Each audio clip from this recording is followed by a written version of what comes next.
भगवान, अगर इस दुनिया में सभी लोग सन्यासी हो गए तो इस दुनिया का क्या होगा? बच्चे कहाँ से पैदा होंगे और इस सृष्टि का संचालन कैसे होगा? चेतन शर्मा। चेतन, तुम्हें क्या लगता है कि लोग संभोग में जाते हैं बच्चा पैदा करने के लिए? कितने लोग ऐसे हैं जो संभोग में जाते हैं कि उन्हें बच्चे की आवश्यकता है, वो बच्चे को जन्म देना चाहते हैं? नहीं, संभोग एक प्यास है, संभोग एक आग है जिसे बुझाने के लिए वो लोग संभोग में जाते हैं। और बच्चे तो वहां पर बिन बुलाए मेहमान होते हैं। जैसे आपके घर में कोई आ जाता है बिन बुलाए मेहमान, तो आप उसके लिए बिस्तर लगाते हैं, खाना परोसते हैं और मुस्कुरा करके दो चार बातें भी करते हैं। लेकिन आपके मन में तो यही चल रहा होता है कि ये कब हमारे घर से चला जाए, कितना जल्दी ये हमारे घर से चला जाए। बच्चों के साथ भी यही होता है। लोग संभोग में उतरते हैं अपनी प्यास को बुझाने के लिए, अपनी आग को बुझाने के लिए, और बच्चे उसमें एक्सीडेंटली, आकस्मिक रूप से आ जाते हैं। कोई भी संभोग में बच्चे को ढूंढने नहीं जाता है। हर व्यक्ति संभोग में थोड़े समय के लिए सुख ढूंढने जाता है, एक पल की मौज मस्ती ढूंढने जाता है, और उसी के बीच में बच्चे आ टपकते हैं। वो हमारे चाहत कभी नहीं होते हैं। बच्चे तो संभोग के बाई प्रोडक्ट होते हैं। जैसे कि गेहूं से भूसा निकल करके आ जाता है, उसके लिए कोई खेती नहीं की जाती है, वैसे ही लोग संभोग में जाते हैं और बच्चे वहां से उत्पन्न हो जाते हैं। और ये संभोग से जो बच्चे उत्पन्न होते हैं, जो बच्चे पैदा होते हैं, ये बच्चे अनचाहे होते हैं। इसीलिए इन बच्चों से प्रेम कर पाना बड़ा ही मुश्किल हो जाता है। इन बच्चों को गले तो लगाया जाता है माता पिता के द्वारा, लेकिन उन बच्चों से दिल कभी नहीं लग पाता है। इंसान तो सदियों से कोशिश करता आ रहा है कि संभोग तो कर लिया जाए, लेकिन बच्चों से बच जाया जाए। क्योंकि हमारा इतिहास गवाह है कि वात्स्यायन ने कभी रिसर्च किया था इतिहास में कि किस तरीके से संभोग किया जा सके और बच्चों से बचा जा सके। आयुर्वेद में बहुत सारी रिसर्चें की गई इस बात को लेकर के, और आधुनिक बात तो आप अच्छी तरीके से जानते होंगे कि न जाने कितने प्रकार के तरीके हैं, न जाने कितनी गोलियां ऐसी आ गई हैं जिससे कि निरोध किया जा सके। ये सारे तरीके क्यों हैं? ये सारी जड़ी बूटियां क्यों खोजी गई? ये सारे बर्थ कंट्रोल के ढोल क्यों पीटे गए?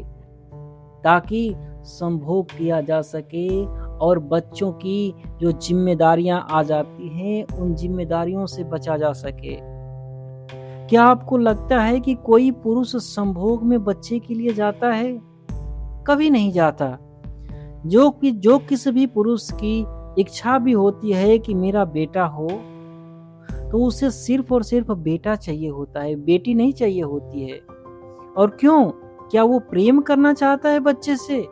नहीं, बिल्कुल नहीं। वो सब अपने संपत्ति के लिए, अपने कार्य के लिए, अपने समाज के लिए वो एक उत्तराधिकारी ढूंढ रहा होता है। वो सोचता है कि मैंने ये जितना भी कमाया है उसका क्या होगा, उसका मालिक कौन होगा, उसका मालिक वो ढूंढ रहा होता है। संतति के रूप में वो बेटी की चाहत नहीं रखता, वो बेटे की चाहत रखता है। और वो चाहत क्या प्रेम से निकल कर के आ रही है, तो ये बिल्कुल गलत है। उसकी जो चाहत है वो समाज से निकल कर के आ रही है, न कि उसके प्रेम से निकल कर के आ रही है। स्त्रियां भी मां बनना नहीं चाहती हैं। क्यों? क्योंकि जब वो मां बन जाती है एक बार स्त्री, तो उसकी प्यास जो है वो शांत होने लगती है। वो संभोग में फिर उसी तरीके से नहीं उतर पाती है जब वो मां बनने से पहले उतर पाती थी। तो इसमें फर्क क्या है?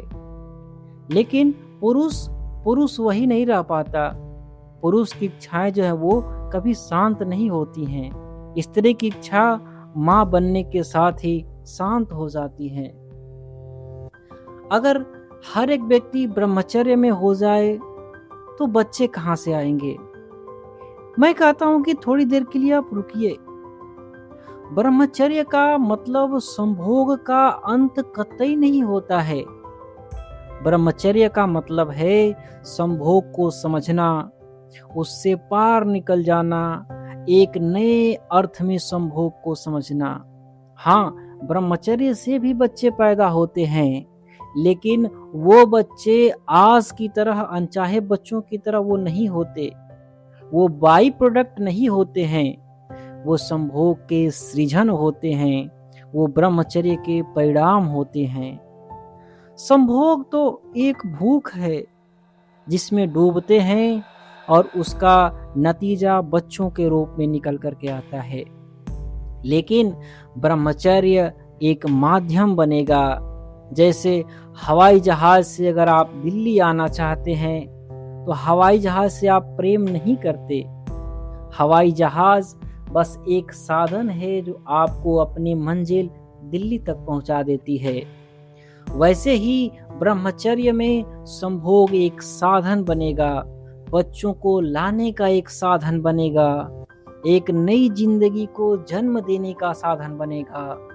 वो साधन होगा, वो मकसद होगा, न कि वो बच्चा बाई प्रोडक्ट होगा। आज तक हमने जितने भी कोशिशें की हैं वो हमेशा से बच्चों से बचने की और संभोग को भोगने की है। लेकिन ब्रह्मचर्य की दुनिया में ये उलट जाता है। हम कहेंगे कि संभोग से बच्चे पैदा करें। हाँ, ये मुमकिन है जब संभोग सिर्फ शरीर की भूख नहीं, आत्मा की पुकार बनेगा। जब संभोग समाधि तक पहुंचेगा तब हम बच्चे पैदा करने में फैसला ले करके, सोच समझ करके, प्रेम से और मकसद से किसी जीव को जन्म दे रहे होंगे। वो बच्चे अनचाहे नहीं होंगे, बल्कि उन बच्चों का चुनाव किया जाएगा। वो एक सृजन होंगे, वो एक क्रिएशन होंगे। और ऐसे बच्चे बड़े ही अद्भुत प्रकार के होंगे। उनकी उम्र शायद आम जन जो है उससे कहीं ज्यादा होगी। उनका शरीर बहुत ही मजबूत होगा। उनको बीमारियां तो छू तक भी नहीं पाएंगी। उनका दिमाग भी तेज होगा, जैसा कभी कभी किसी जीनियस का दिमाग होता है। उनके चेहरे से सुगंध बहेगी, उनके आंखों में सत्य चमकेगा। वो धर्म को लेकर के पैदा होंगे। हमें धर्म की किताबों को उन्हें पढ़ाने की कोई जरूरत नहीं होगी, क्योंकि हम अधर्म में जीते हैं, इसीलिए हमें धर्म की किताबों को पढ़ने की जरूरत होती है। लेकिन वो बच्चे धर्म से ही पैदा होंगे और वो धर्म में ही जिएंगे। उन्हें धर्म की किताबों को पढ़ने की कोई आवश्यकता नहीं होगी। काम से ये पैदा हुई भीड़ दुनिया को ही खत्म कर देगी। न एटम बम चाहिए, न हाइड्रोजन बम चाहिए। ये अनचाही कतार, ये कीड़े मकोड़ों जैसी बढ़ती हुई तादाद, ये अपने आप ही नष्ट हो जाएंगी। वैज्ञानिक चीख चीख करके, चिल्ला चिल्ला करके कह रहे हैं कि रुक जाओ, अगर यही रफ्तार रही तो 100 साल के बाद इस धरती पर पैर रखने की जगह नहीं बचेगी। सोचिए, हर कदम पर सिर झुक जाएगा, हर सांस में भीड़ से लड़ने की आवश्यकता होगी, हर जगह सभाएं हो रही होंगी, सभाओं से बचना मुश्किल हो जाएगा। इस धरती पर टहलने की जगह नहीं बचेगी, सांस लेने की गुंजाइश नहीं बचेगी। ये अनचाहे बच्चों की कतार आखिर में कहां जाकर के थमेगी? लेकिन ब्रह्मचर्य की दुनिया ऐसी नहीं होगी। वो एक नई शुरुआत होगी, एक ऐसी मनुष्यता का जन्म होगा जो बहुत ही सुंदर होगी, शक्तिशाली होगी और सच्ची होगी। कभी कभी ऐसे लोग पैदा हुए हैं, जैसे कि महावीर आए। उनका शरीर संगमरमर की तरह चमकता था। उनकी आंखों में तेज की आभा थी। जैसे कि बुद्ध आए, उनकी शांति हवाओं में घुल जाती थी। जहां पर भी वो विचरण करते, शांति ही शांति का अनुभव होता था। इस धरती पर क्राइस्ट आए, कन्फ्यूशियस आए, कुछ गिने चुने चंद लोग ही आकस्मिक दृष्टि से इस धरती पर आए हैं। लेकिन ब्रह्मचर्य से जब बच्चे आएंगे तो हर एक इंसान ऐसा होगा, हर एक चेहरा बुद्ध जैसा होगा और हर एक कदम महावीर जैसा होगा। हम आज धर्म की बातें करते हैं क्योंकि वो हमारे पास नहीं है। हम संभोग की बात नहीं करते हैं क्योंकि वो हमारे पास है। लेकिन इस दुनिया में धर्म की चर्चा नहीं होगी क्योंकि वो उनकी सांसों में बसेगा। जैसे कि औरतें बातें करती हैं जब उनके पास टाइम नहीं होता है। जैसे हम ईश्वर की बात करते हैं क्योंकि हम महसूस करते हैं कि ईश्वर कहीं हमसे दूर है। लेकिन जब धर्म जिंदगी बन जाए तो बातचीत खत्म हो जाएगी। वो लोग जिएंगे शांति से, गहरे में और सच्चे आध्यात्मिकता के साथ में वो लोग जी रहे होंगे। चीन में एक बार झूठी प्रतियोगिता कराई गई कि कौन व्यक्ति सबसे बड़ा झूठ बोल सकता है। उसमें एक आदमी खड़ा हुआ और उसने कहा कि मैंने बागीचे में देखा कि दो औरतें एक बेंच पर चुपचाप बैठी हुई थीं। सबने कहा कि ये सबसे बड़ा झूठ है, सबसे बड़ा झूठ है, सबसे बड़ा झूठ है, इसी को इनाम दिया जाए, इसी को इनाम दिया जाए। ये हंसने की बात नहीं है पर सच है। बात तभी करते हैं जब कुछ करने को नहीं होता है। ब्रह्मचर्य की दुनिया में बातें कम होंगी और जिंदगियां ज्यादा होंगी।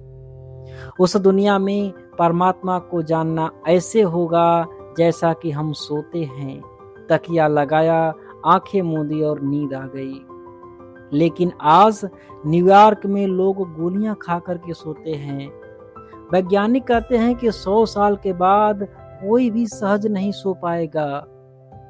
कल्पना कीजिए, बच्चे पैदा होंगे और वो दूध मांगने की बजाय ट्रैंकुलाइजर मांग रहे होंगे। इस दुनिया में लोग कहेंगे, क्या पहले लोग बिना गोली के भी सो सकते थे? ये सबसे बड़ा झूठ है। 100 साल के बाद की यही कहानी होने वाली है। वैसे ही ब्रह्मचर्य से पैदा हुई मनुष्य कहेगा कि क्या पहले लोग चोर हुआ करते थे? क्या लोग हत्यारे हुआ करते थे? और लोग इतना मूर्ख हुआ करते थे कि वो युद्धों में शामिल होते थे? ये असंभव है, ये ऐसा नहीं हो सकता है। उस ब्रह्मचर्य से पैदा होने वाली मनुष्य जाति ऐसा ही सोचेगी क्योंकि उनकी दुनिया सत्य की होगी, शांति की होगी, सच्चाई की होगी। चेतन, आप डरिए मत। ब्रह्मचर्य से दुनिया खत्म नहीं होगी। काम की आग में दुनिया डूब रही है। ब्रह्मचर्य उस आग को शांत कर देगा और उससे एक नए सूरज का निर्माण होगा। बच्चे आएंगे पर अनचाहे बच्चे नहीं होंगे। ये इन बच्चों का चुनाव किया जाएगा।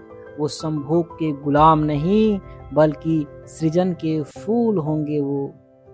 और अंत में बस मैं यही दुआ करना चाहूँगा कि हर दिल में जो काम की चिंगारी है वो राम के मंदिर तक की सीढ़ी बने। संभोग से शुरू हो, सृजन पर जाकर के थमे और परमात्मा में खो जाए। बहुत बहुत धन्यवाद।